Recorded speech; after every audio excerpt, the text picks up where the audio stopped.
A thing of beauty is a joy forever is a phrase that has been immortalized in English literature. Without beautiful things, the world would be a grim, dark place. Now, what is beauty? Beauty mostly refers to something that gives us aesthetic pleasure or pleasure of the senses. The concept of beauty has different connotations for different people. Some are inspired by nature, flowers, landscape, mountains, streams, rivers, or whatever.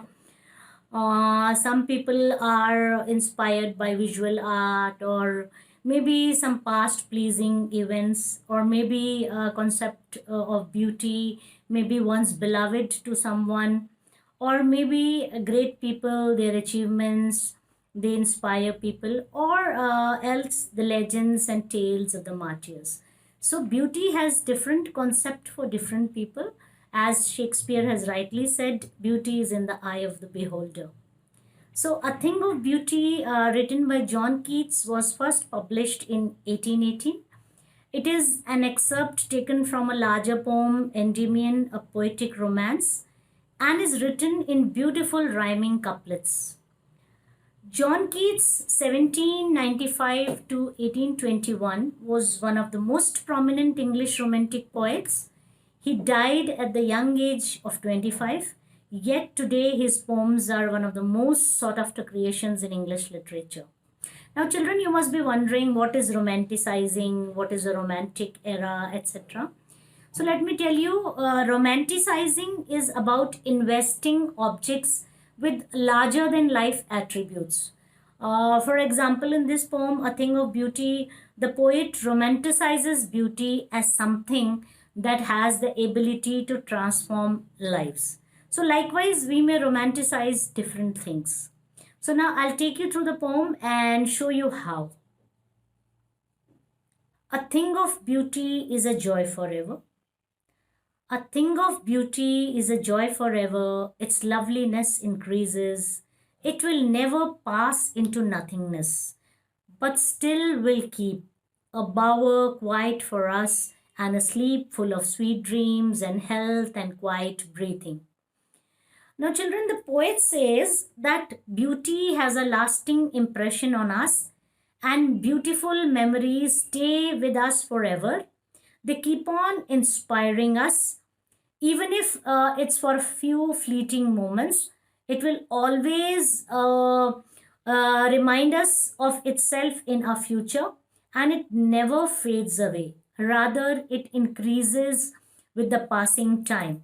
Like the poet says in the line, but still will keep. But still will keep means that sometimes, the beautiful things or some ideas in this world, they are just not accessible to the people, or they're lost with the generations.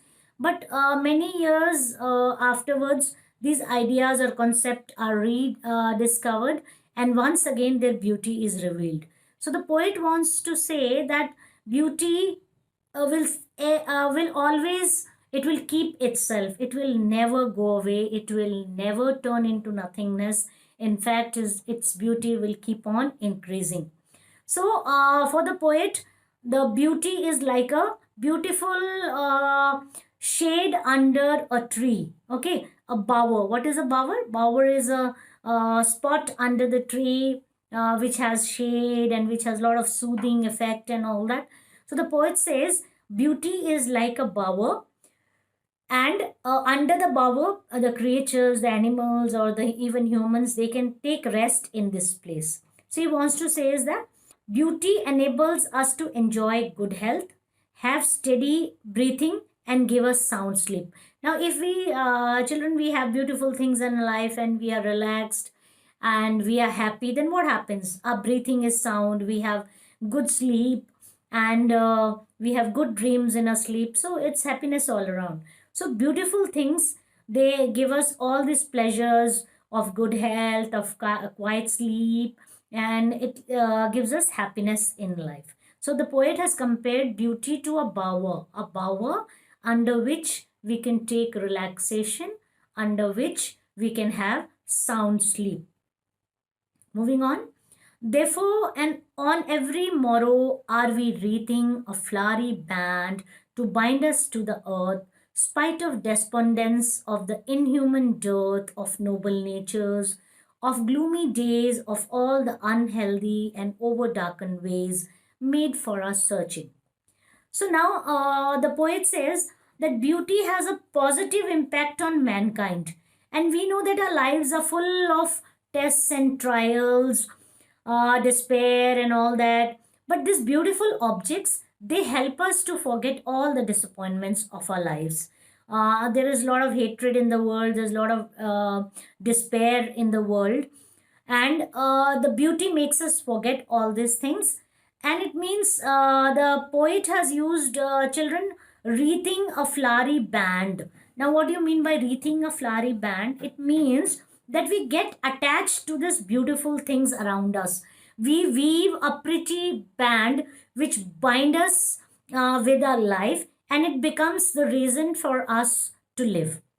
Like it makes us love our life, and in spite of our troubles and sufferings, it is this beauty which builds the desire in us to live, because we have many sad moments, and there are different types of people around us. Like poet has used the word despondence. Despondence means when we are dejected, when we are very sad. Inhuman dearth of noble natures means noble nature or good people are very few in this world. Like values are eroding these days. And gloomy days means there are many reasons for which we are sad in our life. So the poet says that it is the beauty which will remove all this despairs from our life, and it will bind us to the earth, and it will give us the reason to live. Yet, in spite of all, some shape of beauty moves away the pall from our dark spirits, such the sun, the moon, trees old and young, sprouting a shady boon for simple sheep, and such are daffodils with the green world they live in, and clear rills that for themselves a cooling covert make, against the hot season, the mid forest break, rich with sprinkling of fair musk rose blooms. Now the poet says that who will remove this pall from our dark spirits? Dark spirits means children, like we have to wash our bodies every day, we have to take bath and all that. Similarly, toxins get accumulated on our spirit also. Our spirit becomes sort of, you can say, dusty with all the toxins and all the negative thoughts and all the unhealthy things around us. So as we have to clean our ourselves physically every day, same way we need to clean our spirits also. And what will clean our spirits? It is the beauty. It is the beauty which will take away the pall from our dark spirits, and it will once again make us fresh and make us happy. And in these lines, children, the poet has mentioned many things of beauty. Like you can see, he has mentioned the sun, the moon, the shady trees, beautiful daffodils, stream of water, dense green bushes, fragrant musk roses. Now, children, the poet says that all these things of beauty on this earth are they are a healing touch to us, which take away the darkness from our spirits. For example, the earth, it provides us with so many things: the flowers, the trees, the beauty all around us, the water, which not only gives us a cooling effect, but it provides us with daily needs and so many things. And all these beauties of nature mentioned by the poet are a boon to us. Now, children, this poem is full of sensory images, and one can almost feel and smell them. For example, the clear rills, they give us a cooling sensation. Musk rose blooms, they provide a rich feast of colors to our eyes, and we can almost smell them, their fragrance.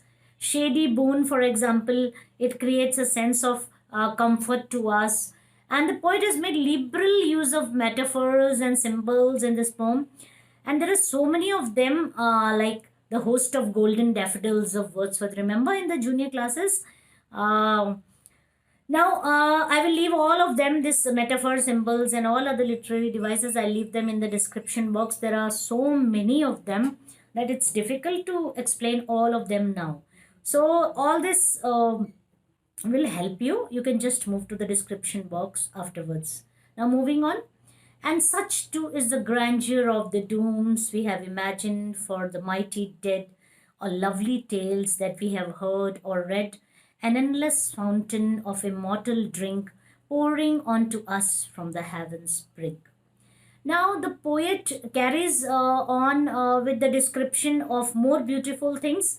Now, then he says that the tales of the mighty warriors who have laid down their lives for the country are also very beautiful. Now, how can death give us beauty?